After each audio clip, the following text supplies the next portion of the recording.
దీన్ని కేవలం విన్నంత మాత్రం చేత ఇందులో చెప్పబడేటటువంటి నామములు, ఇందులో చెప్పబడేటటువంటి శ్లోకములు, వీటిని కేవలం వింటే చాలు, అంత శక్తివంతములు కాక వీటిని ప్రతిరోజు ఇంటి దగ్గర చదువుకోగలిగినటువంటి సమర్థత ఉంటే ఇంకా దాని శక్తి అపారం. చూడండి, భగవంతుడు భక్తికి లొంగిపోతాడు. కేవలము ఆయన యందు భక్తితో ఈశ్వరుడు ఉన్నాడు, ఆయన మనకి రక్షకుడు అన్న నమ్మకంతో ఉన్నటువంటి వ్యక్తి సర్వకాలముల యందు ఈశ్వరుడి చేత రక్షింపబడతాడు. ఇక్కడ మీరు ఒక విషయాన్ని గమనించవలసి ఉంటుంది. సాధారణంగా ఏం చెప్తామంటే భక్తి కలిగిన వాడు ఈశ్వరుడి చేత రక్షింపబడతాడు అంటే ఇప్పుడు ప్రయోజనం ఎవరిది? నేను భక్తిగా ఉన్నాను అనుకోండి, నా భక్తి వలన నేను ఈశ్వరుని చేత రక్షింపబడతాను. ఇప్పుడు ఎవరికి ప్రయోజనం కలుగుతోంది భక్తిగా ఉండడం వల్ల? అదేమిటంటే అంత ఆలోచన ఎందుకండి దానికి? ఎవరికి కలుగుతుంది? ఎవరు భక్తిగా ఉంటే తప్పు. అది ఎవరు భక్తిగా ఉంటే కలిగితే నేను ఈ ప్రశ్న మిమ్మల్ని నేను అంత తేలిక ప్రశ్న ఎందుకు వేస్తానండి? ఎవరు భక్తిగా ఉంటే వాళ్ళకి రక్షణ కలగడం కాదు, దాన్ని శాస్త్రం అంటుంది అనుషంగిక ప్రయోజనము అంటుంది. అంటే గొడుగు పట్టుకుని వెళ్తున్నవాడు ఎండగా ఉందని విడుతుండగా వాన కురిసినా రక్షింపబడినట్టు, ఆవు గుళ్ళోకి వెడితే ఆవుని పట్టుకుందామని వెళ్ళినవాడు ఆవు గుడి చుట్టూ పరిగెడితే ఆవు కోసమని గుడి చుట్టూ పరిగిన వాడికి ప్రదక్షిణ పుణ్యం పడ్డట్టు. అది అనుషంగిక ప్రయోజనం. ప్రధాన ప్రయోజనం ఏమిటి భక్తి వల్ల? ఈశ్వరుడు ఉన్నాడు అని నమ్మకం కలగడం కదండి. పరమభక్తులైనటువంటి వారు ఈశ్వరుడి వల్ల రక్షణ పొందుతారు. ఇప్పుడు మీకు ఎలా ఈశ్వరుడు ఉన్నాడన్న భక్తి కలుగుతుంది? ఈశ్వరుడు ఉన్నాడు అన్నటువంటి విషయం తేటతెల్లం కావాలంటే భక్తుల యొక్క భక్తియే సాధనము.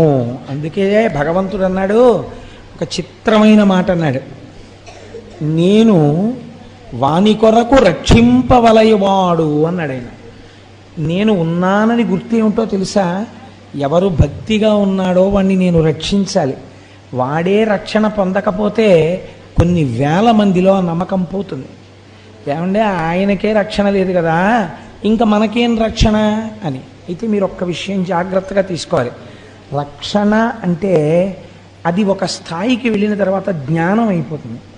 ఇప్పుడు ఈ జ్ఞానము స్థాయిలోకి భక్తుడు వెళ్ళిపోయిన తర్వాత మీకు ఆయన అందడిహ. ఇప్పుడు ఆయన ఎలాంటి స్థితిలో ఉంటాడంటే కష్టం వస్తుంది, చాలా కష్టం ఆయనకు వస్తే ఆయన కష్టానికి సాక్షి, సుఖానికి సాక్షి. ఇప్పుడు ఆయనకి కష్టమేం లేదు కాబట్టి ఇప్పుడు భగవంతుడు ఆ కష్టం తీయవలసిన అవసరం ఏం లేదు. ఇది కష్టం అని అనుకుంటున్న భక్తుడికి కష్టం తీస్తాడు. కష్టం ఎక్కడుంది, సుఖం ఎక్కడుంది? రెండూ లేవు, ఉన్నది ఈశ్వరుడు ఒక్కడే. లోపల ఉన్న ఆత్మకి కష్టము లేదు సుఖము లేదన్న స్థాయికి వెళ్ళిపోయిన వాడికి ఇంకా ఈశ్వరుడి రక్షణ, కష్టం తీయడం సుఖం తీయడం అనేవి ఉండదు. తాను సాక్షిగా ఉంటాడు. ఇది చాలా గొప్ప స్థితి, ఇది చేరవలసిన స్థితి. ఈ స్థితిని చేరిన వాడిని జ్ఞాని అని పిలుస్తుంది. ఆప్తకాముడు అని ఒక మాట బాగా గుర్తుపెట్టుకోండి. సనాతన ధర్మమునందు ఆప్తకాముడు అని ఒక మాట మాట్లాడతారు. వారు ఆప్తకాములండి అంటారు. వారు ఆప్తకాములండి అంటే కోరిక తీరిన వారు అని అనకూడదు.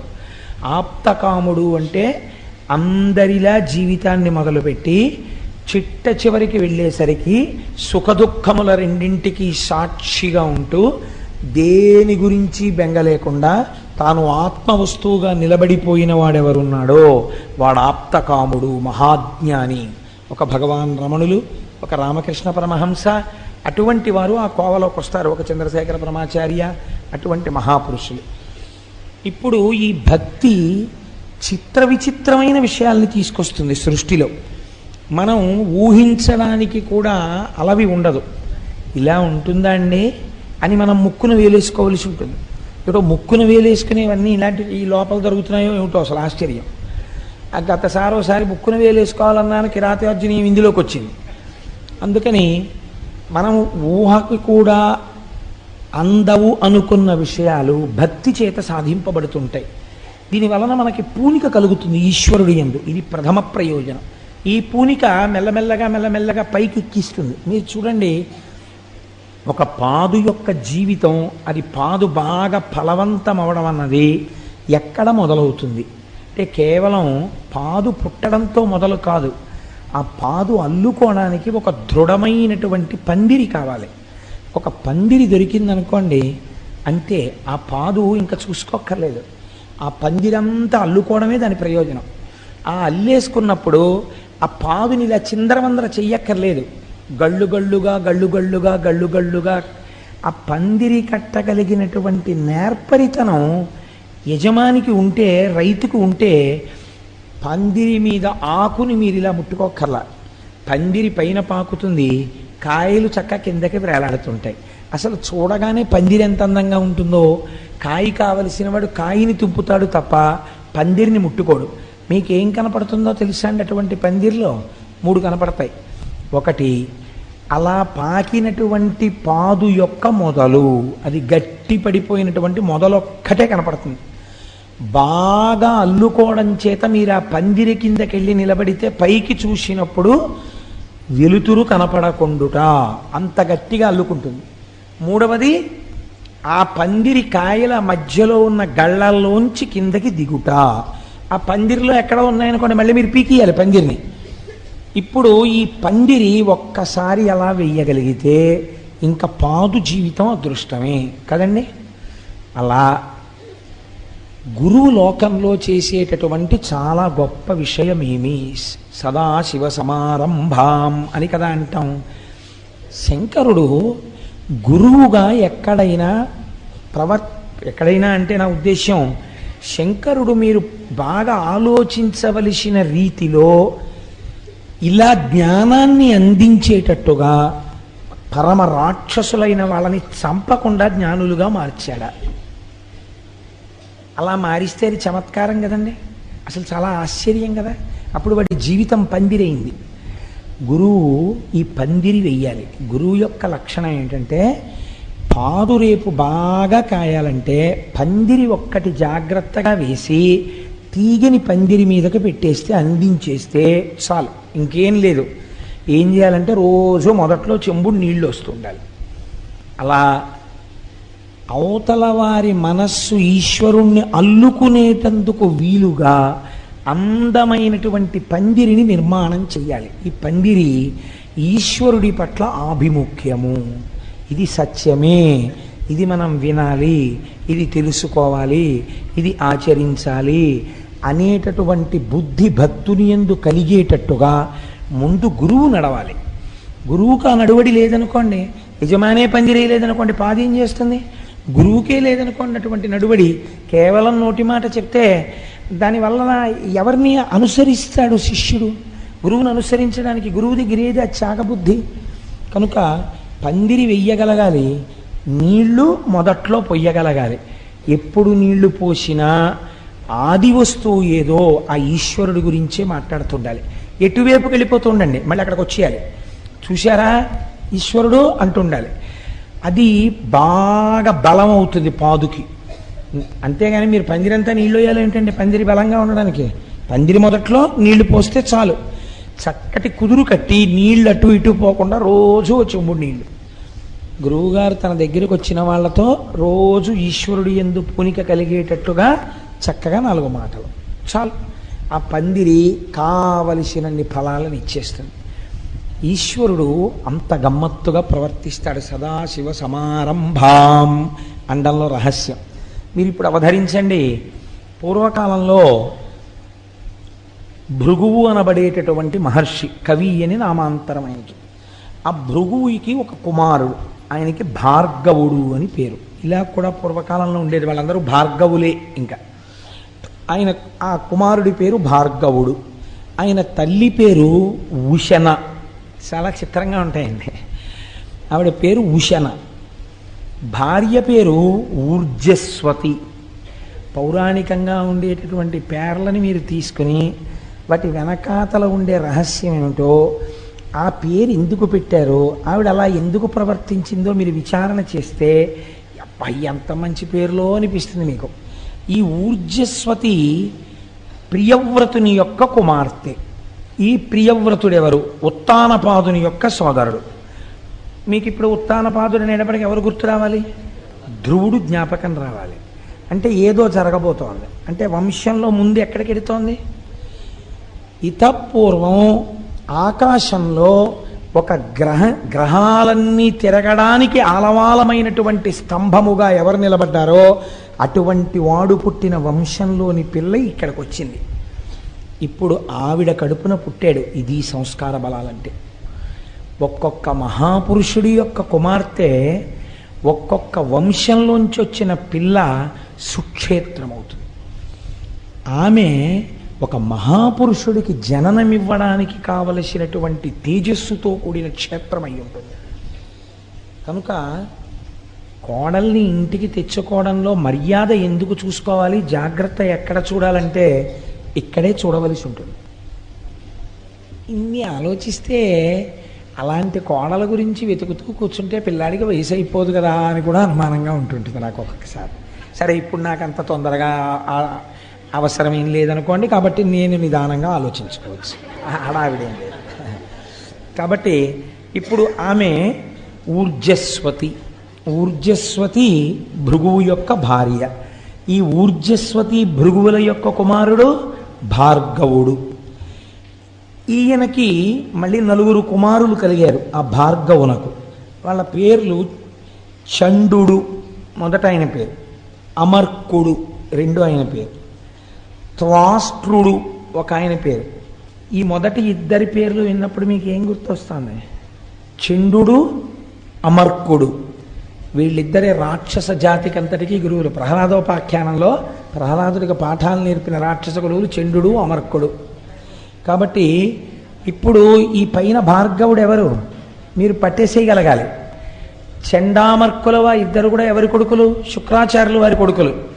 ఈయనకి మరి శుక్రుడన్న పేరు ఎలా వచ్చింది? భార్గవుడు కదా, అంటే బిరుదునామం అయి ఉండాలి. అసలు పేరుని బిరుదునామం కప్పేసింది. అంత కీర్తి ఎక్కడి నుంచి వచ్చింది మీరు విచారణ చేయవలసి ఉంటుంది. ఇప్పుడు చండు, అమర్కుడు, త్వాష్ట్రుడు, ధరాత్రుడు 4 కుమారులు పుట్టారు. ఈయనకి ఒక కోరిక పుట్టింది భార్గవుడికి. ఇది సృష్టిలో చాలా చిత్రమైనటువంటి కోరిక. మీరు ఇతపూర్వం పురాణం విన్నప్పుడల్లా ఒక విషయాన్ని రోజు వింటున్నారు. ఎవడైనా రాక్షసులు సాధారణంగా ఏం కోరుతారు? అయ్యా నీ చచ్చిపోకూడదంటారు. నీ చచ్చిపోకూడదంటే వాడి ఉద్దేశం ఏమిటంటే ఆత్మకి చావు లేదు కాబట్టి ఇంకేం చచ్చిపోకూడదు, శరీరం చచ్చిపోకూడదు అంటే బ్రహ్మగారు అంటారు అలా కుదరదు, ఇంకో మాట చెప్పండి అంటారు. అంటే వాడు ఏదో పెద్ద లిస్టు చెప్తాడు. చెప్తే బ్రహ్మగారు అంటారు తథాస్తు అంటారు. వెంటనే మహానుభావుడు శ్రీమన్నారాయణుడు దానికి మినహాయింపు వచ్చేటట్టుగా ఒక అవతారం తీసుకుంటాడు. తీసుకుని సంహరించేస్తాడు. ఇది అడిగిన వాడు ఉండడు, వెళ్ళిపోతాడు. ఈ మధ్యలో కొంత అల్లరి చేస్తాడు వాడు మొదటి కన్ను ఏమిటంటే దేవలోకం మీదకి వెళ్ళిపోతూ ఉంటాడు, తెస్తుంటాడు. ఇంతే కథ, ఎక్కడికి వెళ్ళినా అంతే. కాబట్టి ఇంత తపస్సు చేసి చచ్చిపోకూడదని కోరేవాళ్ళు రాక్షసులు. ఋషులు తపస్సు చేసి ఇంకా మేము పుట్టకూడదంటారు. వాళ్ళు దీనికి విరుద్ధం అడుగుతారు, ఇంకా మేము పుట్టకూడదు. ఇంకా మళ్ళీ పుట్టడం అంటే ఏంటి? శరీరం పుచ్చుకోకూడదు. శరీరం పుచ్చుకోకూడదంటే వాళ్ళు ఏమవ్వాలి? మోక్షం పొందాలి, అంటే ఈశ్వరుల్లో కలిసిపోవాలి. వాళ్ళంటారు మాకు మళ్ళీ పుట్టుకొద్దంటారు. వీళ్ళంటారు మేము సావకూడదంటారు. సావకూడదని అడిగిన వాళ్ళు చచ్చిపోతుంటారు, పుట్టకూడదని అడిగిన వాళ్ళు పుట్టకుండా అయిపోతూ ఉంటారు కదండి. నాకు చావు పుట్టుకలతో భయం లేదన్నవాడు కూడా చావు పుట్టుకకి అతీతంగానే వెళ్ళిపోతాడు. అది విచిత్రం. శంకరాచార్యులు వారు అలాగే అడిగారు. అయితే అది ఇంకా పెద్ద స్థాయి అలా అడగడం. అసలు నిజంగా మీరు ఆ స్థాయిల గురించి వింటుంటే ఇంకా గమ్మత్తుగా ఉంటుంది. కాబట్టి ఇప్పుడు ఈయన ఈ 2 కోవలకి చెందడి భార్గవుడు. ఈయనన్నాడు అసలు చావన్నదొకటి లోకంలో ఉంది కదా, శరీరాలు చచ్చిపోతుంటాయి కదా, ఈ చచ్చిపోయిన శరీరాన్ని వెంటనే బతికించేసే శక్తి నాకు వస్తే అనుకున్నాడు. ఇది ఎంత చిత్రమైన కోరికండి.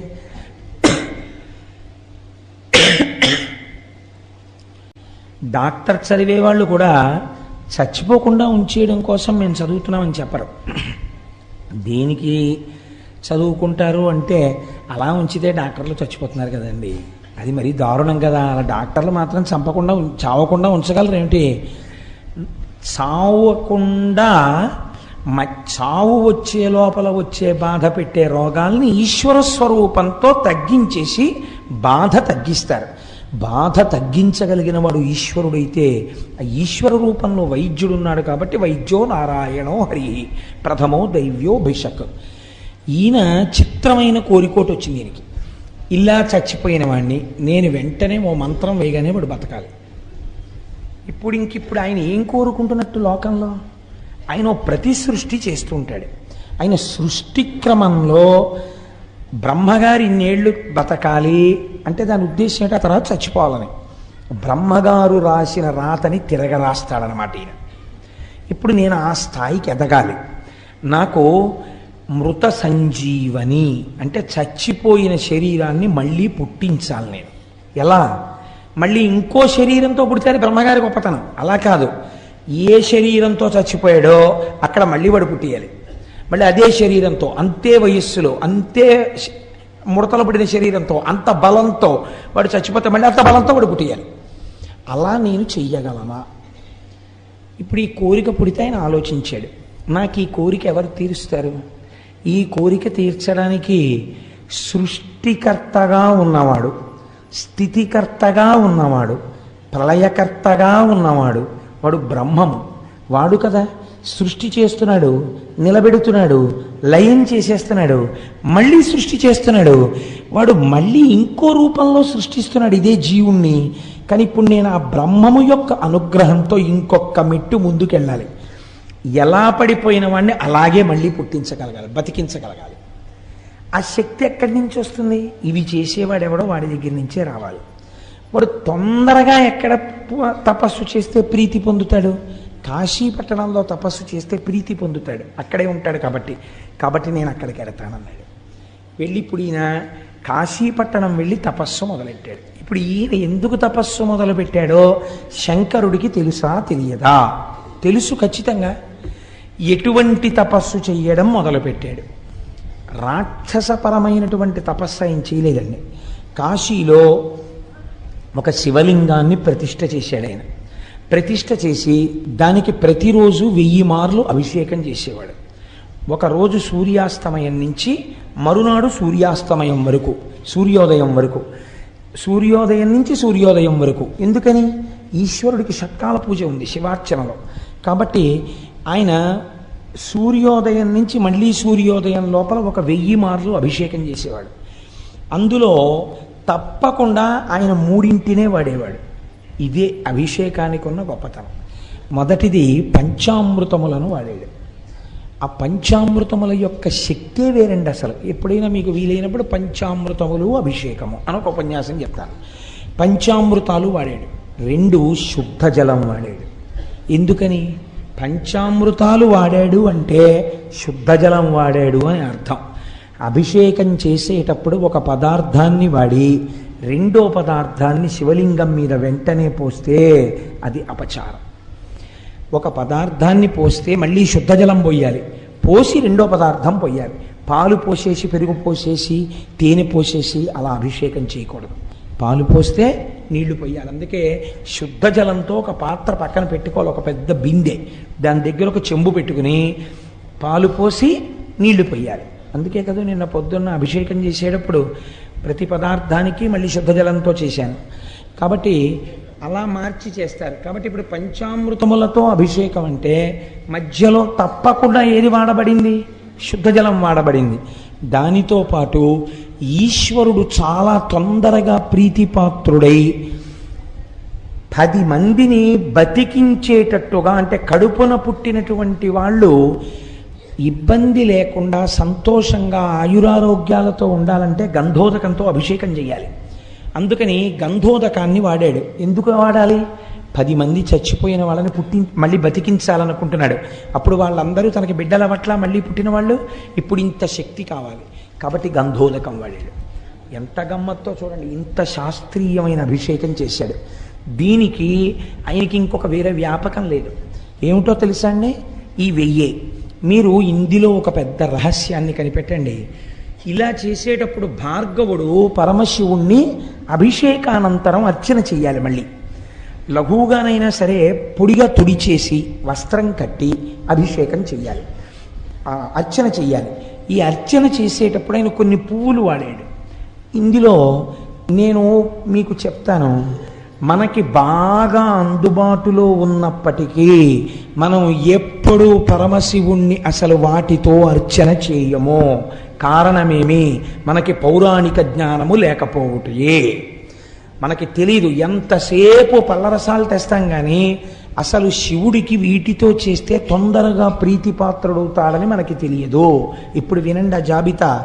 సంపంగి పూలు చేస్తామనుకోండి, పోని ఉమ్మెత్త పూలు తక్కువ, గన్నేరు పూలు వాడుతుంటారు, తామర వాడతాం, కొండగోగు తక్కువ, జాజి వాడతాం, కడిమి పువ్వు దొరకడం కూడా చాలా కష్టం. కడిమి పువ్వు సాధారణంగా వాడడం. అలాగే పొగడ పువ్వు వాడుతూ ఉంటారు, కలువ పువ్వు వాడుతూ ఉంటారు, మల్లె పువ్వు వాడతారు, కమలములు వాడతారు, సురపొన్న పూలు అక్కడక్కడ వాడతారు, దర్భాగ్రములు.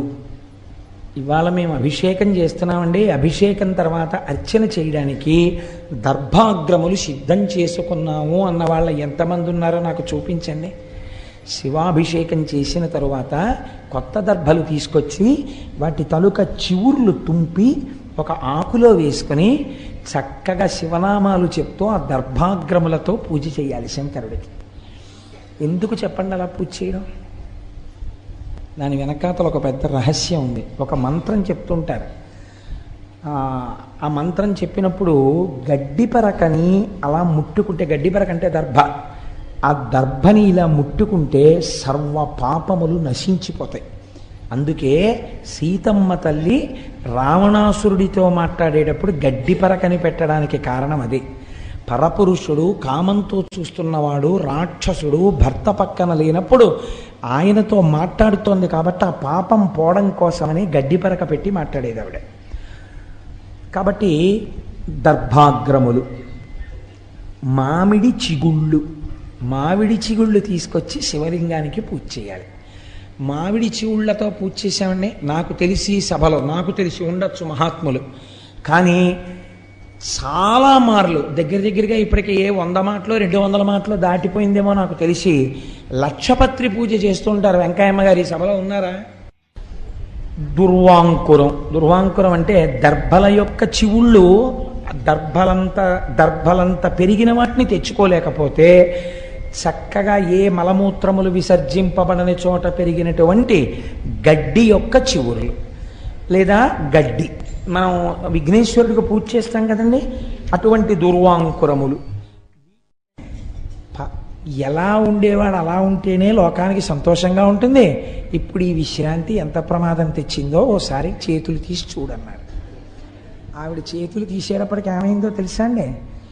సూర్య చంద్రౌచ నేత్రే వందే శంభుముమాపతిం సురగురుం వందే జగత్కారణం వందే పన్నగభూషణం మృగధరం వందే పశూనాం పతిం వందే సూర్య శశాంక వన్నినయనం. సూర్యుడు, చంద్రుడు, అగ్నిహోత్రము 3 కన్నులై ఉన్నాయి.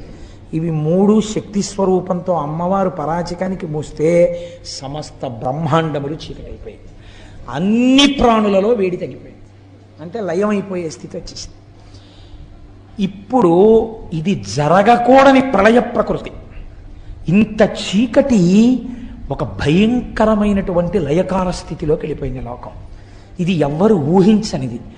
ఈ కొట్టుమిట్టాడిపోతున్న స్థితిలో సమస్త బ్రహ్మాండములు చీకటిని పొంది అమ్మవారిలా చేతులు తీయగానే మళ్ళీ వెంటనే ప్రకాశించే. ఈలోగా హఠాత్తుగా జరిగిన ఈ సందర్భం ఒక ఉపాధి స్వరూపాన్ని పొందేసి శివచేష్టితముగా అంధకారం వలన పుట్టినవాడు కాబట్టి కళ్ళు లేకుండా నల్లటి పిల్లాడోడు పుట్టి ఏడుపు మొదలెట్టాడు. ఏడుపు మొదలుపెట్టి వాడు పర్వత సదృశ్యుడై అలా పెరిగిపోయి ఆకాశం అంతా అయిపోయి కనపడ్డ వాటిని తీసి నోట్లో పడేసుకుంటాడు. వీడెవరండో అంటే అమ్మవారు, నీ కొడుకే అన్నారు. అయ్య బాబోయ్, వీడు నా కొడుకేమిటండి అంది. నువ్వు కళ్ళు ముయ్యడం వల్ల పుట్టాడు కనుక వాడు నీకు నాకు కొడుకే. మనం ఎవరం? జగత పితరౌ వందే పార్వతీ పరమేశ్వరౌ.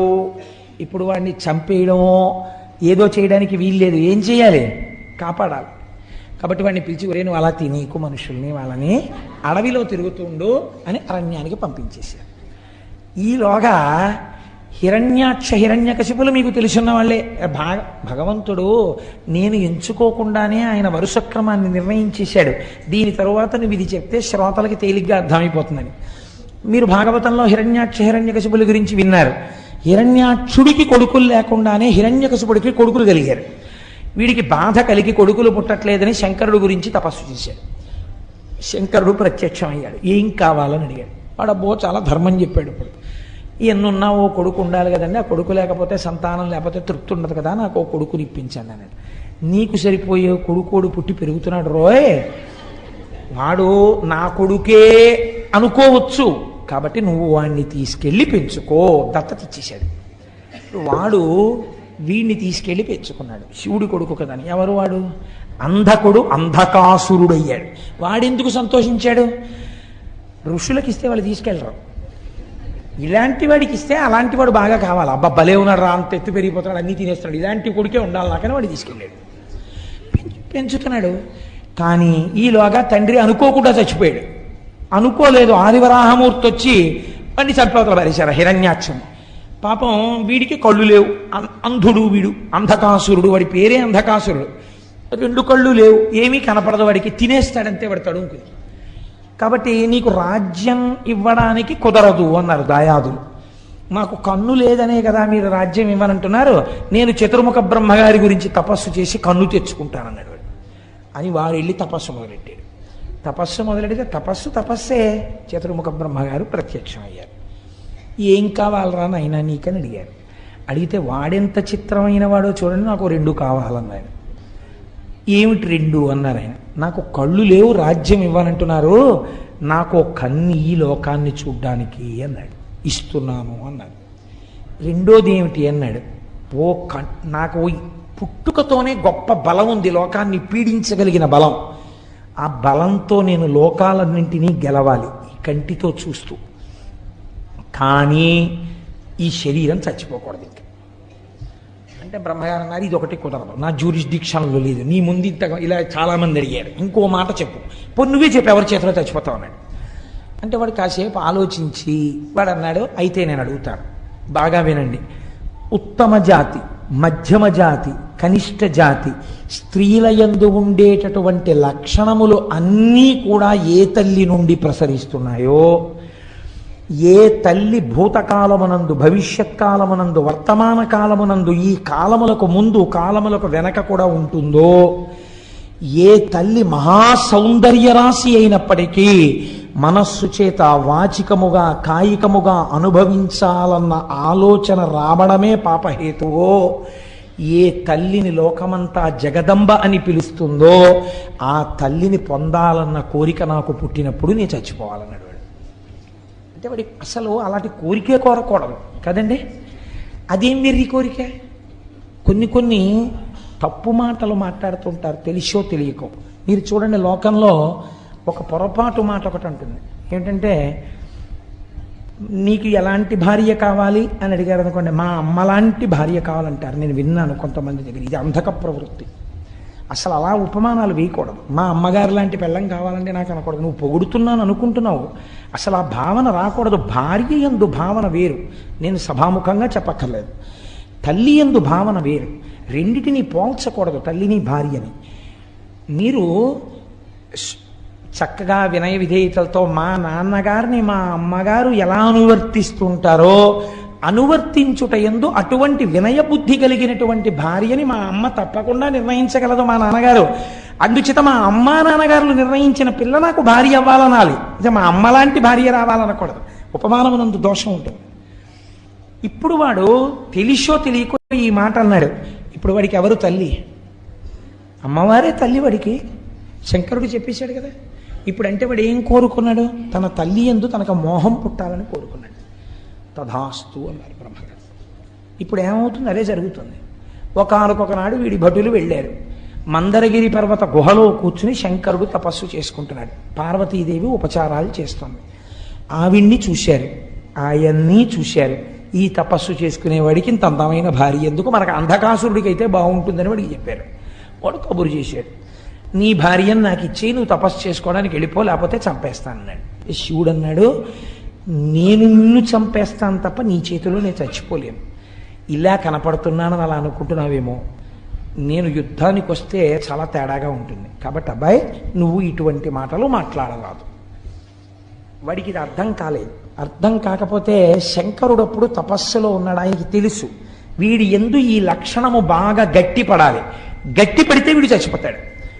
కాబట్టి ఇప్పుడు ఆయన అన్నారు, ఏమిటి అల్లరంతాను నీ కోసం వాళ్ళు వస్తూ ఉండడం ఏమిటి, వాళ్ళేమో నేను భారీగా పొందాలనుకోవడం ఏమిటి, నన్ను అడుగుతుండడం ఏమిటి, నేను ఇక్కడ కూర్చోవాలంటే తపస్సు పాడైపోతుంది, నేను ఇంకో చోటుకి వెళ్ళిపోయి 1000 ఏళ్ళు తపస్సు చేసుకుంటాను, నీ పాటలేవో నువ్వు పడనై వెళ్ళిపోయాడు. అంటే భార్యను వదిలేశాడని మీరు అనుకుంటున్నారా? కాదు. ఆయనకి తెలుసు వాడి పాపం పండడానికి తను మధ్యలో ఉండకుండా ఆ చూపు వాడు చూసి వాడు చచ్చిపోవాలి. కాబట్టి ఇప్పుడు ఆ అంధకాసురుడు అమ్మవారి కోసం అని చెప్పి యుద్ధం మొదలెట్టాడు. దేవతలందరూ అమ్మవారి పక్షం, రాక్షసులందరూ వాళ్ళ పక్షం. ఇది మీరు చాలా జాగ్రత్తగా వినండి సుమా. యుద్ధం జరిగింది, 1000 ఏళ్ళు అయిపోయింది. యుద్ధంలో అయిపోతే శంకరుడు తిరిగి వచ్చాడు. ఏమి ఇంకా అవలేదా, ఈ గొడవ తేలలేదా, ఇంకా వాడేం అయిపోలేదా అన్నాడు. ఇంకా అవలేదు, అవుతోంది గొడవ, యుద్ధం జరుగుతోంది మా మధ్య అన్నాడు. ఇంతలో ఒక చిత్రం జరిగింది. విఘసుడు అని ఒక రాక్షసుడు బయలుదేరాడు. వాడు నందీశ్వరుడి దగ్గర నుంచి చతుర్ముఖ బ్రహ్మగారి వరకు దేవతలందరినీ మింగేశాడు. వాడు నోట్లో పడేసుకొని. ఇప్పుడు వాళ్ళందరూ వాడి కడుపులోకి వెళ్ళిపోయారు. ఏడి నందీశ్వరుడు అని అడిగాడు ఆయన. మింగేశాడు విఘసుడు అన్నాడు. ఇలాంటి రాక్షసులు కూడా ఉన్నారన్నమాటని శంకరుడు తన త్రిశూలంతో వాడి పొట్ట మీద పొడిచి నొక్కితే దేవతలందరూ మళ్ళీ నోట్లోంచి బయటపడ్డారు. బయటపడి మళ్ళీ వాళ్ళు శంకరుడి పక్షానికి వచ్చి యుద్ధం మొదలెట్టారు. ఇలా యుద్ధం మొదలు పెడితే వచ్చిన ఇబ్బంది ఏం లేదండి, కానీ ఒక్కటే ఇబ్బంది వచ్చింది. శంకరుడు దేవతా సైన్యము పొడుస్తూ ఉండడం, చంపుతూ ఉండడం. అబ్బే ఆయన ఇచ్చిన వరంతోనే ఈ పని చేస్తే బాగుంటుందా బాగుండదా అని ఆలోచించి, నేను రాక్షసులకు గురువును కదా చేయకపోతే బాగుండదని ఈ శుక్రాచార్యులు వారు వచ్చి మృత సంజీవని మంత్రం వేస్తూ ఉండడం. ఇందువల్ల యుద్ధం అవ్వట్లేదు. ఎంతమందిని చంపినా మళ్ళీ తెల్లవారేటప్పటికి అటెండెన్స్ రిజిస్టర్లో అన్ని పేర్లు ఉంటున్నాయి, మళ్ళీ వచ్చేస్తున్నారు యుద్ధానికి. ఒరే వీళ్ళందరినీ నేను చంపేశాం కదరా మళ్ళీ వచ్చేస్తున్నారు ఏమిట్రా అంటే, దర్శనం చేసుకున్న వాళ్ళే మళ్ళీ దర్శనానికి వచ్చేస్తున్నారేమోనయ్యా, ఇంతమంది ఉన్నారు ఏమిటన్నారు మన స్వామి గారు. అలా ఇదేమిటి ఇలా వచ్చేస్తున్నారు, విషయం ఏమిటన్నాడు తెలియనట్టు శంకరుడు. అంటే కింకరుడు అన్నాడు ఆయన దగ్గర ఉన్నవాడు, శుక్రాచార్యుల వారికి మీరు ఉపదేశం చేసేసారు కదా మహానుభావ, ఆయన మళ్ళీ బతికించేస్తున్నాడు. ఎక్కడున్నాడు శుక్రుడు అన్నాడు. అదిగో అక్కడ పర్ణశాల వేసుకుని శరీరాలు అక్కడికి పట్టుకెడతారు, మంత్రం చెప్తుంటారు, వాళ్ళు లేచి వచ్చేస్తుంటారు. ఇదే ప్రక్రియ. అందుకని ఇలా వెళ్ళి ప్రసాదం పుచ్చుకొచ్చేసినట్టు ఈ భౌతికాయాలు తీసుకుని అక్కడికి ఎడతారు. ఆయన ఇలా అంటాడు, మళ్ళీ లేచి వెళ్ళిపోతుంటారు, పరిగెడుతుంటారు, వాళ్ళు యుద్ధానికి వచ్చేస్తుంటారు. అందుకని వాళ్ళకి భయం లేదు అసలు చావని. అందుకని వాళ్ళు దరదరా వచ్చేస్తుంటారు, యుద్ధం చేస్తుంటారు, చచ్చిపోతుంటారు, శరీరాలు పట్టుకెళ్తుంటారు, మళ్ళీ తీసుకొస్తుంటారు. ఇదే పెద్ద ఆట కింద ఉంది వాళ్ళకి. ఈశ్వర మీరు ఇచ్చిన విద్య, ఓహో నేనిచ్చిన విద్య శుక్రాచార్యుడు నాకే ఇబ్బంది కల్పిస్తున్నాడు అన్నమాట. శుక్రుణ్ణి పట్టి ఇక్కడికి తెండండి. దేవతలు వెళ్ళి శుక్రుణ్ణి పట్టి తీసుకొచ్చారు. శంకరుడు ఇప్పుడు శుక్రాచార్యుల వారు బయట ఉంటే ప్రమాదం, మృత సంజీవని వేసేస్తున్నాడు అందరికీ. ఎక్కడ దాచాలని చూసి ఎక్కడ దాచినా రాక్షసులు వెతికి తెచ్చుకుంటారు. అలా చేత్తో పట్టుకుని తీసుకుని నోట్లో పడేసుకుని గుడుక్కుని మింగేశాడు.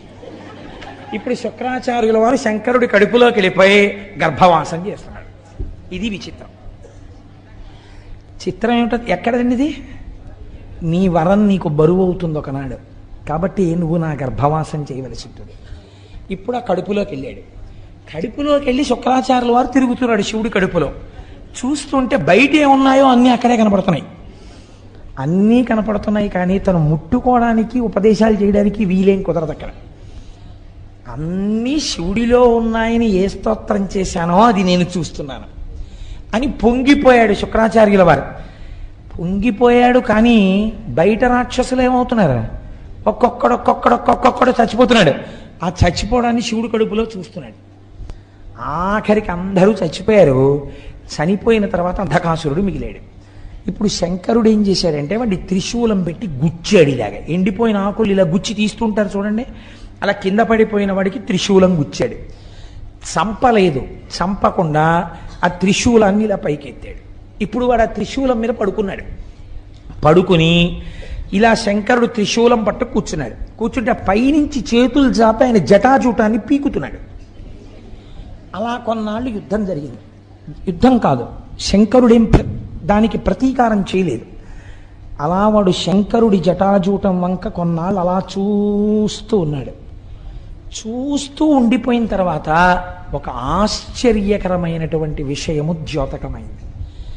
ఈ కంటితో ఉన్న కంటితో ఇన్నాళ్ల నుంచి దేన్ని చూసి ఇవన్నీ అనుభవైక వేద్యములు అనుకుంటున్నాడో త్రిశూలమునకు గుచ్చుకుని ఉండిపోయిన తరువాత వాడికి వీళ్ళు నా తల్లిదండ్రులు, లోకమునకే తల్లిదండ్రులు, నేను ఎంత పాపపు కోరిక కోరాను, నా పాపం ఎలా నిష్కృతవుతుందని అప్పుడు వాడు శంకరుడు యొక్క 108 నామములు చెప్పాడు.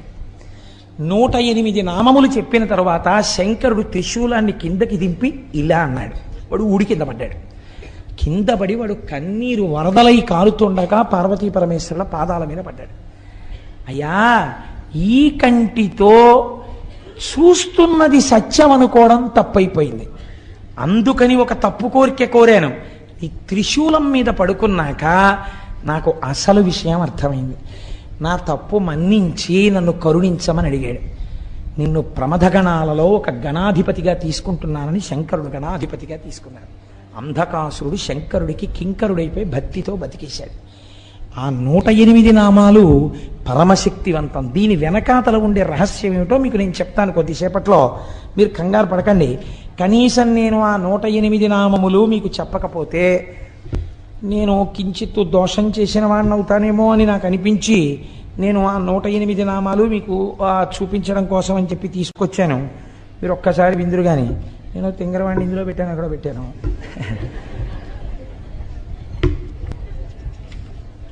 మీరు భక్తి శ్రద్ధలతో 108 నామాలు వినండి చాలు, నమస్కరిస్తూ. అలా చెప్తే ఏమైందో నేను తర్వాత చెప్తాను. అందుకే కొన్ని కోట్ల కోట్ల కోట్ల జన్మల తర్వాత తప్ప ఇవి వినరు అంది శాస్త్రం. ఇవి చదవరు. ఈ నామాలండి ఇంట్లో కూర్చొని చదువుకుంటే చాలు, అంత శక్తివంతాలు. ఎందుకని? త్రిశూలం మీద పడుకుని చెప్పాడు ఆయన ఈ 108 నామాలు. అవి మహాదేవుడు, విరూపాక్షుడు, చంద్రశేఖరుడు, అమృతుడు, శాశ్వతుడు, స్థాణువు, నీలకంఠుడు, పినాకి, వృషభాక్షుడు. అంటే వృషభము మీద కూర్చుని ఉండేవాడు కాబట్టి వృషభాక్షుడు, మహాజ్ఞేయుడు, పురుషుడు, సర్వకామదుడు, కామారి, కామదహనుడు, కామరూపుడు, కపర్ది, విరూపుడు, గిరిశుడు, భీముడు, సృక్కి, రక్తవస్త్రుడు, యోగి, కామదహనుడు, త్రిపురఘ్నుడు, కపాలి, గూఢవ్రతుడు, గుప్తమంత్రుడు, గంభీరుడు, భావగోచరుడు, అణిమాది గుణాధారుడు, త్రైలోక్యైశ్వర్యదాయకుడు, వీరుడు, వీరహనుడు, ఘోరుడు, విరూపుడు, మాంసలుడు, పటువు, మహామాంసాదుడు, ఉన్మత్తుడు, భైరవుడు, మహేశ్వరుడు, త్రైలోక్యద్రావణుడు, బుద్ధుడు, లుబ్ధకుడు, యజ్ఞసూదనుడు, ఉన్మత్తుడు, కృత్తివాసుడు, గజకృత్తి పరిధానుడు, క్షుబ్ధుడు, భుజంగభూషణుడు, దత్తాలంబుడు, వీరుడు, కాశినీ పూజితుడు, అఘోరుడు, ఘోరదైత్యఘ్నుడు, ఘోరఘోషుడు, వనస్పతి రూపుడు, భస్మాంగుడు, జటిలుడు, శుద్ధుడు, భేరుండక తసేవితుడు, భూతేశ్వరుడు, భూతనాథుడు, పంచభూతాశ్రితుడు, ఖగుడు, క్రోధితుడు, విష్ణులుడు, చండుడు, చండీశుడు, చండికాప్రియుడు, చండుడు, తుంగుడు, గరుత్మంతుడు, అసవభోజనుడు, లేలిహానుడు, మహారౌద్రుడు, మృత్యువు, మృత్యు అగోచరుడు, మృత్యువు, మహాసేనుడు, శ్మశానవాసి, అరణ్యవాసి, రాగస్వరూపుడు, విరాగస్వరూపుడు, రాగాంధుడు, వీతరాగ శతార్చితుడు, సత్వగుణుడు, రజోగుణుడు, తమోగుణుడు, అధర్ముడు, వాసవానుజుడు, సత్యుడు, అసత్యుడు, సద్రూపుడు, అసద్రూపుడు, అహేతుకుడు, అర్ధనారీశ్వరుడు, భానువు, భానుకోటి శతప్రభుడు, యజ్ఞస్వరూపుడు, యజ్ఞపతి, రుద్రుడు, ఈశానుడు, వరదుడు, నిత్యుడు, శివుడు. ఇవి 108 నామములు. త్రిశూలం మీద పడుకుని ఆయన చెప్పినటువంటి పరమపావనమైన నామములు. ఇందులో ఉండేటటువంటి రహస్యాన్ని మీరు అర్థం చేసుకోండి. మనందరం కూడా పార్వతీ పరమేశ్వరుల యొక్క బిడ్డలమే. కానీ మనకి ఉన్నటువంటి బ్రహ్మదత్తమైన నేత్రము, సృష్టి అందియబడిన నేత్రము దేనికి ఉపయోగపడుతోంది? నన్ను మీరు క్షమిస్తే కామక్రోధములను అనుభవించడానికి. నామరూపాత్మకంగా లోకంలో మీకు బాగా ఇష్టమనిపించినది కామం తెచ్చి ఇంట్లో పెట్టడానికి, దాన్ని అనుభవించడానికి. అది అనుభవైక వేద్యము కాలేదు అనుకున్నా, వేరొకడికి దక్కుతోందన్నా క్రోధం వచ్చి వ్యగ్రతతో ప్రవర్తించడానికి. పేపర్లు తీస్తే అవే కదండి తెల్లారితే. కాబట్టి ఇటువంటి కామక్రోధములకు ఆ కన్ను పనికొస్తోంది. దాని వలన మీరు ఉపయోగమును పొందలేకపోతున్నారు. ఈ కన్ను త్రిగుణములలో తిప్పుతోంది. అందుచేత ఎటువంటి స్థితిని పొందుతున్నాం మనం అంటే, కామమునకు వశులమై హద్దులేని స్థితిని పొందడమే ఆయన అడిగినటువంటి వరం. కాబట్టి ఇప్పుడు దీని వలన ఏది వస్తుంది? మృత్యు వస్తుంది, మళ్ళీ పుట్టుకొస్తుంది. పుట్టుక మృత్యువు లేని స్థితి రాదు. కానీ ఈ కన్ను ఈశ్వరుణ్ణి చూడ్డానికి ఎప్పుడు పనికొచ్చింది? త్రిశూలం మీద పడుకుంటే పనికొచ్చింది. త్రిశూలం అనగా ఏమి అంటే సత్వ రజస్తమోగుణాతీతమైన స్థితి. సత్వం అంటే కొంతసేపు సంతోషంగా ఉండడం, రజోగుణం అంటే పరిగెడుతూ ఉండడం, ఏదో సంపాదించాలి, ఏదో తీసుకొచ్చేయాలి, ఆ వస్తువు తీసుకొచ్చేయాలి, కోరికతో ఉండడం. తమోగుణం అంటే కోపంగా ఉండడం, పడుకుంటూ ఉండడం, నిద్రపోతూ ఉండడం, అలసత్వం, బుద్ధిజాడ్యం, ఇవన్నీ తమోగుణం. మనం ఈ మూడింట్లోనే తిరుగుతాం. కాసేపు సంతోషంగా ఉన్నట్టుంటాం, టికెట్లు ఇస్తున్నారు, కౌంటర్ తీశారనేటప్పటికీ ఎగబడిపోతాం, ఓ లైన్లో కూడా నిల్చాం. అప్పుడు మనని రజోగుణ ప్రకోపం, అక్కడే దెబ్బలాడుకోవడం తమోగుణ ప్రకోపం. ఆ తర్వాత మై కట్టుకుని ఎవరో అరిస్తే లైన్లో నించోవడం సత్వగుణం. కాబట్టి ఏమైంది? నిన్న దెబ్బలాడుకున్న వాళ్ళే మర్నాడు పూజకు పట్టుపంచ కట్టుకుని వచ్చి ఎంతో భక్తి ప్రపత్తులతో పూజ చేస్తాడు. ఏమనుకోవాలి? సత్వగుణం. మీరు కావలసిన కోరిక కోరుకోండి అని అనడమే భయం. నీ పాదముల యందు అచంచలమైన భక్తి నిమ్మనడం, ఏదో కోరికలు కోరుతాడు. రజోగుణం. ఈ మూడు గుణములలో తిరగకుండా మూడు గుణములకు ఆధారమైనటువంటి నిర్గుణం ఒకటి ఉన్నదే, అది శుద్ధ సత్వమును కూడా దాటిన స్థితి, అది త్రిశూలం. శంకరానుగ్రహంగా త్రిశూలం మీకు తగలాలి. ఈశ్వరుడు అనుగ్రహించాడు, తగిలించాడు.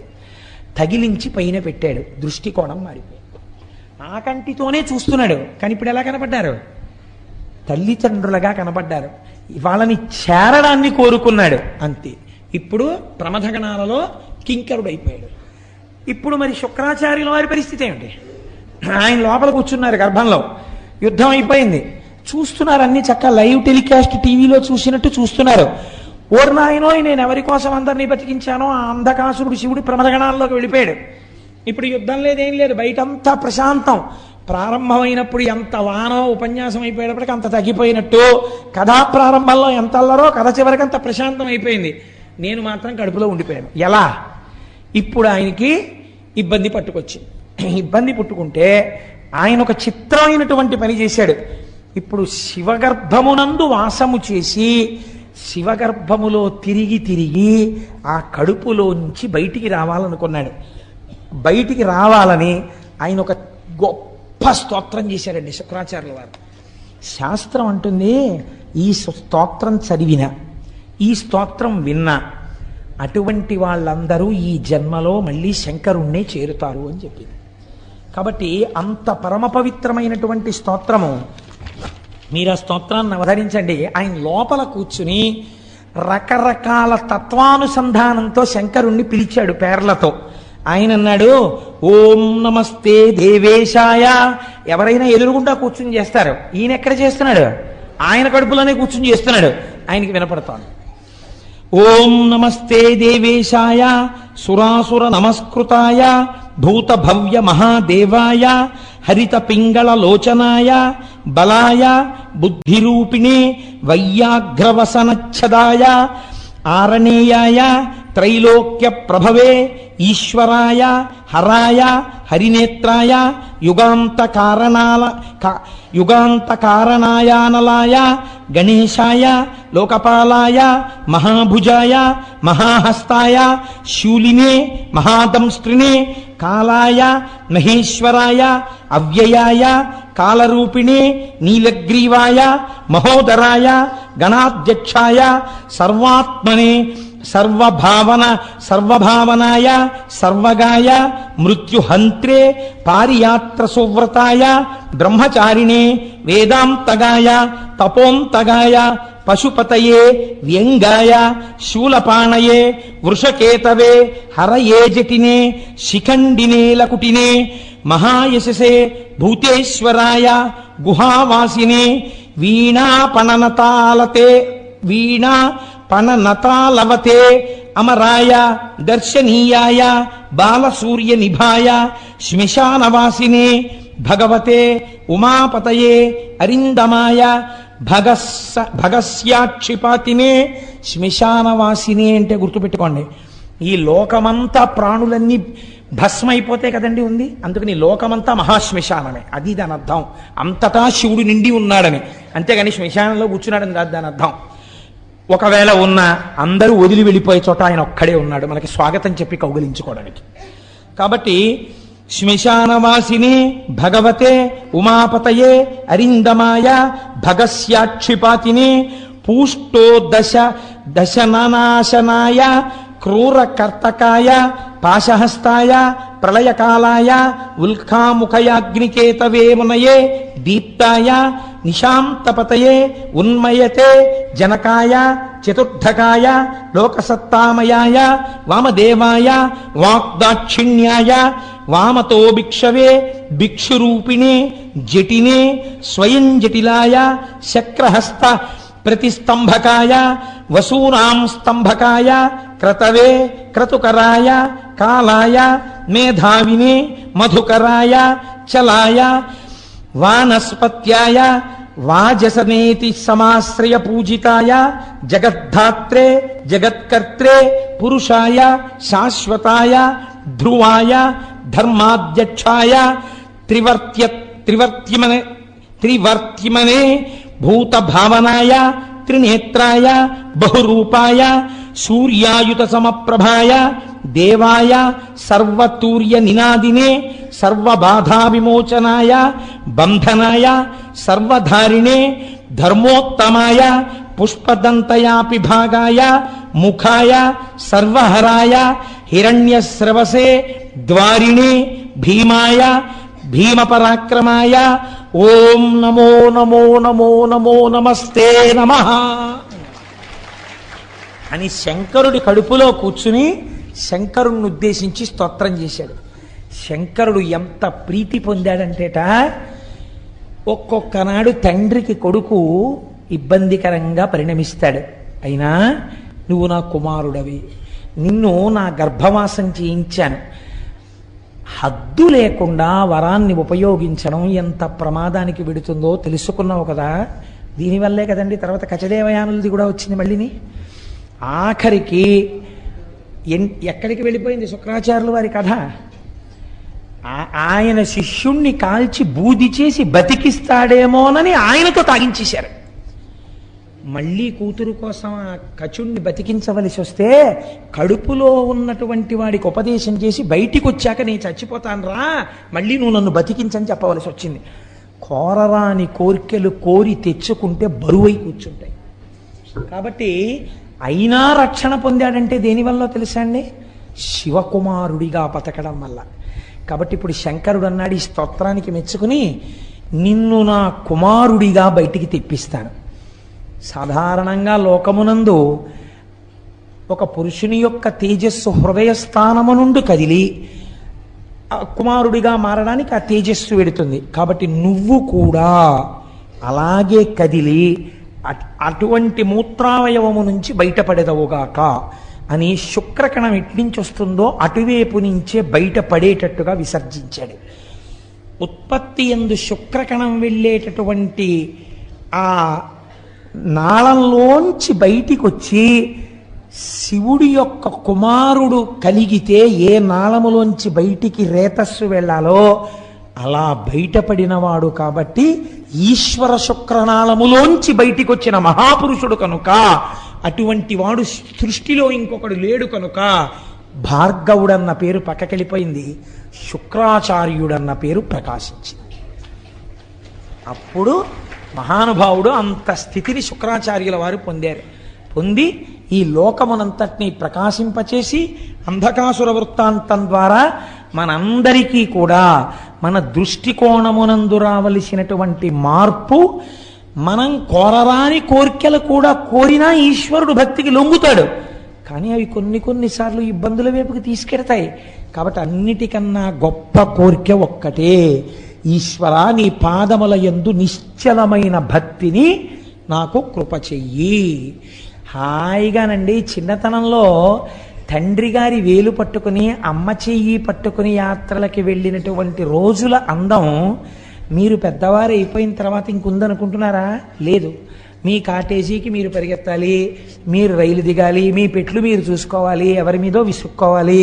మీరు రైల్లో ఆడుకుంటుంటే ఏ డోర్ దగ్గరికి వెళ్ళిపోతారో అని నాన్నగారు వెనకాలే వచ్చి పట్టుకుని తీసుకెళ్ళి కూర్చోపెట్టి ఒళ్ళో కూర్చోబెట్టుకుని అమ్మ కూర్చోబెట్టుకుని ఆ కావలసింది మళ్ళీ పిల్లాడ ఆరోగ్యం పాడవుతుందని వేడి పాలు కొని ఆ పాలు పట్టించి బిస్కెట్లు పెట్టి హోటల్లో ఏడుస్తూ కూర్చున్న వాడికి అన్నం పెట్టి వాడికి తలనీలాలు ఒళ్ళో కూర్చోబెట్టుకుని బుర్ర పట్టుకుని జాగ్రత్త అంటూ తలనీలాలు ఇప్పించి హాయిగా మీరు ఆడుకుంటుంటే అమ్మా నాన్న మిమ్మల్ని కాపాడుకుంటుంటే మీకు బాధ ఏముందండి? వెనక అన్నిటికీ వాళ్ళు ఉన్నారు. మీకు ఇంత జ్వరం వస్తే మొక్కడానికి వాళ్ళు ఉన్నారు, పూజలు చేయడానికి వాళ్ళు ఉన్నారు. వాళ్ళు ఉండగా మీకు భద్రత, రక్షించే వాళ్ళు వెనకాలంటే మీకు భద్రత. మీ అంతటా మిమ్మల్ని మీరు రక్షించుకోవడానికి మీరు కోరికలు కోరుకుని ఆ కోరికలు మిమ్మల్ని రక్షిస్తాయి అనుకోవడం భద్రత. కాబట్టి అడగవలసింది ఒక్కటే, ఈశ్వర నీ పాదముల యందు నిశ్చలమైన భక్తిని కృపచేయి. నా మనస్సు కదిలిపోయి వేరొక దానికోసం వెంపర్లాడకుండా నా మనస్సు ఎప్పుడు నీకోసం వెంపర్లాడేటట్టు నన్ను అనుగ్రహించు. ఇప్పుడు బాధ్యత ఎవరి మీద పడుతుంది? భగవంతుడి మీద పడుతుంది. మీ మనస్సు కదిలిపోకుండా తన పాదాలు అందించాలి. కాబట్టి మిమ్మల్ని ఆయన రక్షించుకుంటాడు. అందుకే శంకరులు అంటారు, ఎప్పుడు అడగవలసినా మనం ఒక్కటే అడగాలి, ఈశ్వర మీ పాదముల యందు చెక్కు చెదరని నిశ్చల భక్తిని కృప చెయ్యి. మీకు ఆ భక్తి కలిగి మీరు ఆ భక్తితో ఉన్నప్పుడు మీరు ఎందుకు పాడైపోతారండి? ఈశ్వరుడే మిమ్మల్ని రక్షించుకుంటాడు. తల్లిదండ్రులు పిల్లలు పాడైపోతే ఒప్పుకుంటారా? ఎలా కాపాడుకుంటారు? అలా మిమ్మల్ని భగవంతుడే కాపాడుకుంటాడు. ఇంత గొప్ప విషయాన్ని మనకి ఆవిష్కరించి అంతటి అంధకాసురుడు చిట్ట చివరికి ఏ స్థితిని పొందాడో, శుక్రాచార్యుల వారు ఎంత గొప్ప స్థితిని పొందారో, ఎంత భక్తితో నిలబడ్డారో మీరు చూడండి. ఆయన కోరుకున్న వరం ఒక్కటే ఆయన ఇబ్బంది పెట్టిందేమో లోకంలో, కానీ ప్రపంచంలో పరమేశ్వరుడు తనంత తాను ఇచ్చినటువంటి వరాలు మిగిలినవి. ఏది? శుక్రస్థానం ఇచ్చాడు, దీదీప్యమానం చేసింది. నీవు ఉదయించే వేళలో ధర్మకార్యం జరిగితే ప్రకాశిస్తుందన్నాడు, పనికొచ్చింది. వివాహం జరిగితే ఉపయోగపడుతుందన్నాడు, పనికొచ్చింది. నువ్వు నా గర్భవాసం చేయవలసి ఉంటుందన్నాడు, పనికొచ్చింది. నిన్ను దాటి ఎవ్వరూ వెళ్ళరన్నాడు, పనికొచ్చింది. నువ్వు లోకపూజితుడు అవుతావన్నారు, పనికొచ్చింది. నువ్వు తపస్సు చేసిన చోట శుక్రేశ్వరుడై నేను వెలుస్తానన్నాడు, పనికొచ్చింది. ఇందులో స్నానం చేసి నక్తం చేస్తే పుత్రులు పుడతారన్నారు, పనికొచ్చింది. నీ యందు భక్తితో ఉంటే పిల్లలు పుడతారన్నారు, పనికొచ్చింది. ఇబ్బంది పెట్టింది ఏదైనా ఉంటే తనంత తాను కోరుకున్నది ఒక్కటే పెట్టింది. కాబట్టి మీకు నాకు ఏమర్థం అవ్వాలి? మనంత మనం ఏమీ కోరక్కర్లేదు. ఎప్పుడైనా మీరు కోరిక కోరుకోండి అంటే ఏ కోరిక కోరాలని దాని అర్థం? నీ పాదముల యందు చెక్కు చెదరని నిశ్చల భక్తిని కృప చేయదుగాక. మహానుభావుడు జగద్గురువులు కనుక, దయార్ద్ర హృదయుడు కనుక, శంకరులుగా వచ్చారు కనుక శంకరులు ఇదే చెప్తారు. నరత్వం దేవ తన్నగవన మృగత్వం శకత పశుత్వం కీటత్వం భవతు విహగత్వాది జననం సదాత్వత్పాదాబ్జస్మరణ పరమానందలహరి విహారాసక్తం చిద్ధ్రూ దయమిహ కింతేన వపుషా. నాకు ఏ శరీరం వస్తుందన్న దాని గురించి నాకు బెంగలేదు. నాకు కావలసింది ఏమిటో తెలుసా శంకర? ఏ శరీరంలో ఉన్నా నీ పాదముల యందు భక్తి. ఆయన ఏకంగా శరీరాల స్థాయిలో మాట్లాడారు. దూర్జట అన్నాడు, లోకుల్నంగని మెచ్చని ఎలుగని లోలోన నిందించని చీకాకున్బడని మహాత్ముడనని జేలొగ్గని మూకీభావమునం తిట్టని త్రోయని నీ కారుణ్యము కలిగి ఉండినను అంతే చాలునో శంకరా అన్నాడు. ఇవి మనం నేర్చుకోవలసినవి. ఆయన అనుగ్రహం ఉందా?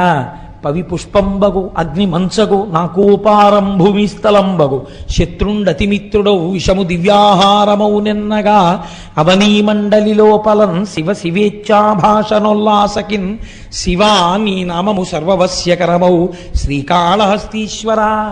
మీరు తెలిసో తెలియకో ఆ నామాన్ని రాసేటప్పుడు కాయిక కైంకర్యం అవుతుంది.